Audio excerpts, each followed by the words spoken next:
As Nigeria looks to refine its electoral system, proposed amendments to the Electoral Act are set to play a pivotal role in shaping the future of the nation's elections.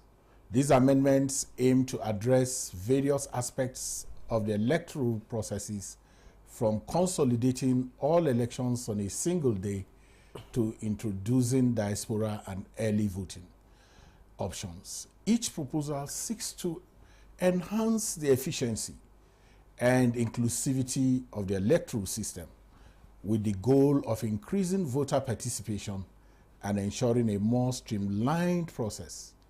The introduction of these changes comes with its own set of challenges, including logistical considerations and the need for robust implementation strategies. Technology's role in modernizing elections, coupled with effective voter education, will also be crucial in supporting these reforms. As Nigeria embarks on this journey of electoral transformation, the focus will be on ensuring that the amendments foster a more transparent, fair, and effective democratic process. I am Ezenwa Wagu. Welcome to Electoral Reform Half Hour on Nta News24.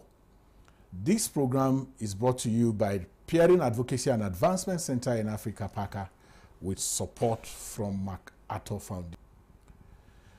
We are honored to have in the studio a newly minted professor of sociology, Professor Abubakar Omar Kari, from the University of, indeed he's the Dean of Student Affairs of University of Abuja, and a professor of sociology in that school. With a PhD in political sociology, he specializes in electoral behavior and democratic governance.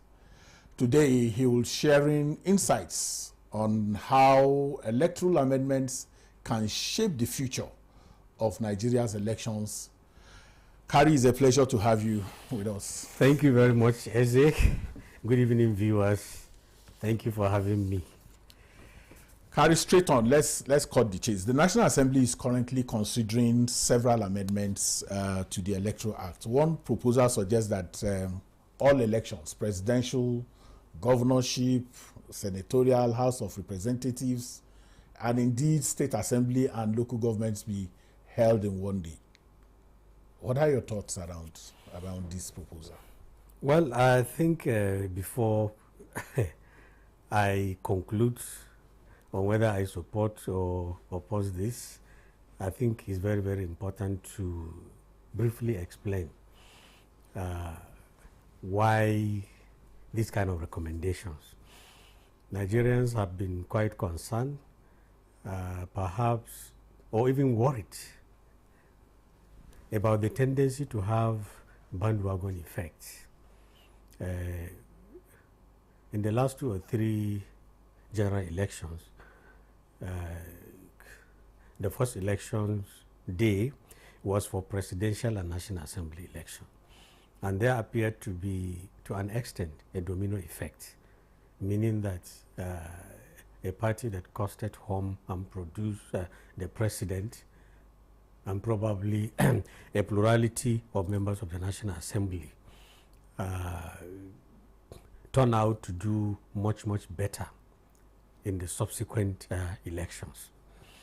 There is also this fear that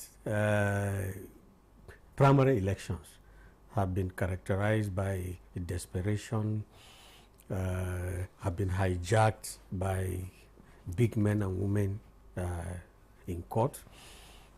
Sometimes primary elections have turned out to be much more problematic than even the actual election themselves. And so the belief has been that if all elections will be held in one day, perhaps that could remove or at least reduce to a manageable level this desperation to become candidates and so on and so forth. It's something that may deepen our electoral process. But the fear is that in as much as it is attractive or even desirable, but it is fraught with difficulties. Well, Kari, you know, we always come with amendments that through a path that we have trod before. You know that at the beginning of this democracy in 1999, the National Assembly actually wanted to propose this same very law, and it was opposed by. So how do you think that a sitting president, and in most cases who will want a second term, will assent to a bill that seems to injure him the way you have explained now? Yeah, actually that is another challenge. It is also something that should worry us, because the reality of politics and elections is that is mainly issue of consolidation. Those who are in charge would want to consolidate, want to perpetuate them, or at least they want to maintain their advantage. And anything, any idea or any innovation that is likely to jeopardize their chances of consolidation will be opposed directly or indirectly. So the incumbents may view this particular proposition as with a feeling of discomfort. They may not be exactly comfortable with it, because it may threaten their hegemony, it may threaten their quest to continue in power. It's a very huge challenge. So how do we meander out of that challenge? Well, as usual, the issue is for we, the electorate, indeed, the stakeholders in the electoral process, to insist if there will be a consensus and if really there will be sincerity. I have not yet said that I'm completely enamored of this particular proposition, but I don't think it's a bad one. But conditionally, particularly if we can address logistical problems, because as it is now, in certain instances, it usually takes days for results of election to be announced, even with all the technology and so on and so forth. And we are talking about one or two elections, the presidential and national assembly elections. We know about the logistical nightmare that our size. And another thing is, beyond the logistical nightmare, there is this suggestion, and it may be true, but I believe it is not too much problem for me, for an average voter to collect 5 ballot papers and cast 5 ballot papers. So the average time to accomplish balloting. We prepare for 96 million prospective voters across, the thousands of polling units. That only about 15 or so turn out. So so when you do even the maths itself, there are those who are talking about Liberia, and the Liberia is the size of the voting strength of Imo State, for instance, and say, hey, they vote in one day and all of that. Yeah. Do you think, because I also know that you've had extensive international experience around this, do you think that there are best practices that we can look at that compares with our size? India, for instance, and maybe South Africa. What do you think? Those comparisons, can they be brought to bear in our discussion? India can.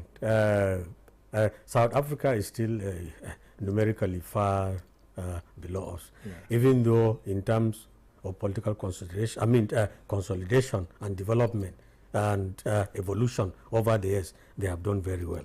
But India, I think they have almost 1 billion voters, and they tend to do these things seamlessly, but probably because of an well-entrenched political culture, and because election has actually taken root very seriously. They have been having elections periodically. Yes, since the 1950s, or at least since they split with first Pakistan and then Bangladesh and so on. So they have evolved.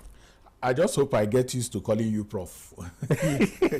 You know, so Prof, on the table for for amendments, there are twin issues that everyone is talking about: the diaspora voting, early voting. You know, I know that there are proposals for amendments to ensure that those of us who work in elections, security agencies, the media, can have early voting. People are talking about the enormous contribution of diaspora in terms of diaspora funding and what it means to our country, and that we should join other countries to engage in those twin. Even Niger does it. There are even people who are talking about people in correctional centers. Yes, but I'm not totally for it, even though I'm fully for early voting. Yeah, I think many people have been unnecessarily disenfranchised, and it shouldn't be so. People hold political opinions, and all Nigerians, eligible voters, should be able to cast their votes, whether they are in the security service or those who are active participants in elections and so on and so forth. So journalists, security, and so on and so forth should be able to vote. And I think in terms of number, it is a manageable number. And this is something that can actually be done without much problem. But the issue of diaspora voting, I think, as desirable as it is quite controversial. And the Nigerian factor is the major problem. First and foremost, to determine who is a diasporan Nigerian in the US, in UK, it may interest you that in certain African countries, there are hundreds of thousands of Nigerians. As a matter of fact, there are millions of of people that can conveniently call themselves Nigerians in the Sudan. And so if you come back from Sudan with a register of 1 or 2 million voters, some people are not going to agree. Some people will cry foul, and so on. So unless if we address that problem of suspicion, unless if we evolve a mechanism of determining truly who is a diasporan Nigerian, because you are raising issues of the trust deficit. Yes. But we have to run. We have to run because we'll soon proceed on break. The challenging issue of appointments of resident electoral commissioners, the national chairman, and resident electoral commissioners is still an issue. Justice Uwais had his recommendations, but I don't know how contemporary that recommendation is now. Are there thoughts that you can? Yeah, it is quite germane. Before we proceed, it is quite germane, because if you look at INEC, it is called Independent National Electoral Commission, and INEC has evolved over the years. Before, financially, it was almost completely dependent on the executive. Just hold your thoughts. Let's go on a short break. When we return, the conversation will continue.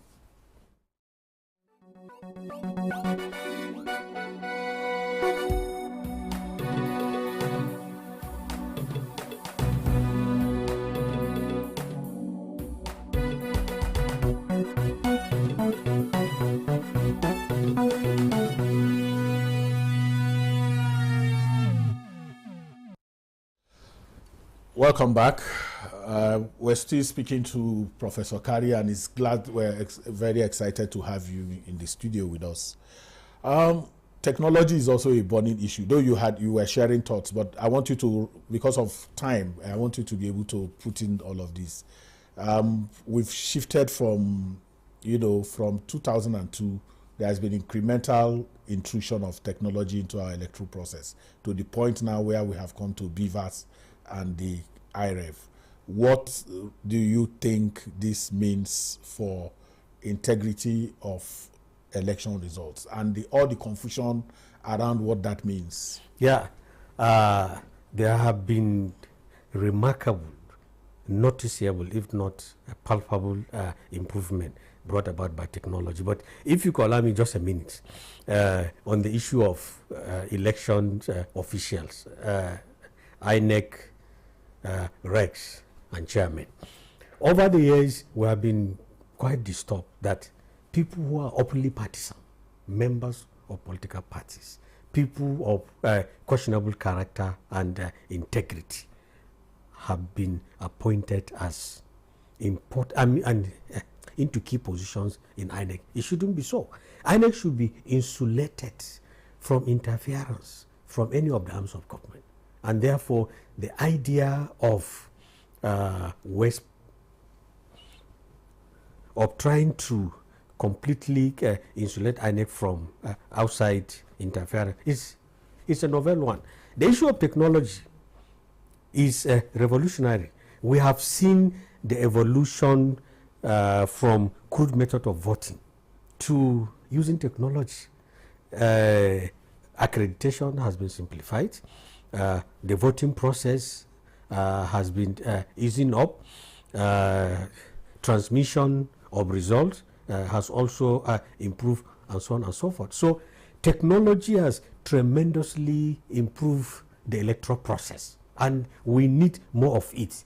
But beyond that, we also need the human element, because one of the problems that we have in our electoral process is the abuse or misuse of technology itself by both the members of the political class and election officials. We have seen the controversies surrounding the 2023 elections, the accusations that IREV was not allowed to function during the presidential election, even though it worked for the National Assembly election that happened at the same time. There was the issue of tampering with technology and so on and so forth. The Beavers still has one or two issues and so on. And in most cases, it is not technology per se, it is the human element. So we need improvement both within the realm of technology and also the human element. If we do that, technology can lead us to the desired destination. And what is the desired destination? To have a free, fair, transparent, credible, and acceptable election. Is there any country that has surrendered its elections to technology? No, I'm not canvassing for complete surrender technology. I said the use of technology to improve, to continue to improve the electoral process. Up to now, there is no country that will say, okay, we'll do something like online voting. Even though at the university, we did it with a population of just about 20,000. We have been using it for the yes, but still there are people who swear with everything that we are rigging the elections, even though we knew we are not rigging the election. So technology without the human element or without trust, with attitudinal yes, reinforcement yes, to it, is also a recipe for disaster. Absolutely. Because it raises suspicion, pessimism, recriminations, and even conflict.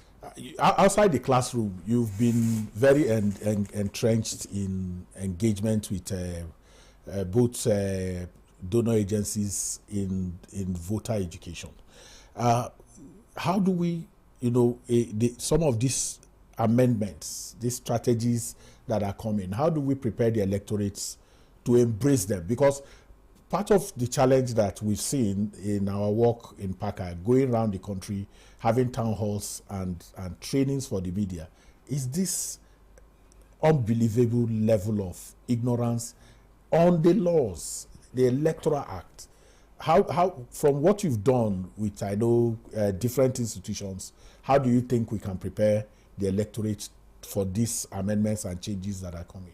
Yeah, the donor agencies, they have done very well, whether IRI, IFES, NDI, and the rest of them, in terms of advocacy and in terms of training categories of stakeholders. But the missing link, as far as I'm concerned now, is how to mobilize and educate the voters themselves.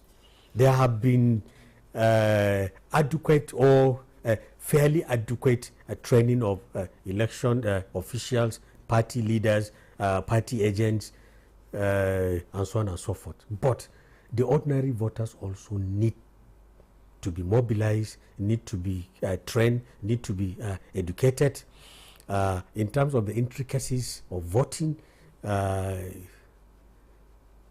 including their own rights as citizens, their democratic rights as voters, to also mobilize them to constitute themselves into a sentinel for the democratic process itself, because they are the people who can defend democracy. They are the people who can guarantee free, fair, credible, and electoral polls. Even if you train agents, you train election officials, you train party leaders, and so on and so forth, and the voters are not doing the right thing, you may not achieve it. So there should be systematic shift to be training the voters in their cohorts. They may be disaggregated into youth, women, the elderly, and so on. And the donor agencies, the political parties, who are actually the major beneficiaries, should up their game. Yes, should up their games in terms of political education. What are these, apart from these conversations that are already on in the National Assembly, are there other reforms that you are thinking about that can, that can help the future of elections in the country? Of course, there should be. Election reform is a process, it's not a destination, and we do not have a perfect document. If you look at the Electoral Act, even the Constitution that governs elections, there are certain things that should be done. So that is why at every cycle, every National Assembly cycle, issues come up. After every election, some issues come up. So the new things is that Nigerians, particularly stakeholders, and particularly we, the commentariats, and particularly we that are so keen about ensuring free, fair, credible elections, we should always be alert and discover missing links. And these missing links should not only be identified, they should be well articulated. And so in 30 seconds, just give us your final thoughts on what, especially Edo is coming and rest. Just in less than 30 seconds, can you just Well, share? I pray that Edo will be better than the last election, particularly in terms of vote buying, in terms of keeping the peace. I also pray that an acceptable winner will be elected next week Saturday, and the election will be acceptable for all. This is where we draw the curtain on this episode of the Electoral Reform Half Hour. We wish to specially thank Professor Abubakar Kari for your time and contributions on the program. It was a great pleasure having you. Thank you so very much for coming. Electoral Reform Half Hour is brought to you by Peering Advocacy and Advancement Center in Africa and with sponsorship from MacArthur Foundation. We are live every Saturday from 8:30 p.m. to 9 p.m. with a repeat broadcast every Sunday at 2:30 p.m. Same station. You can contact us on our social media handles showing on your TV screen. Thank you so very much for watching. I am Ezenwa Wagu.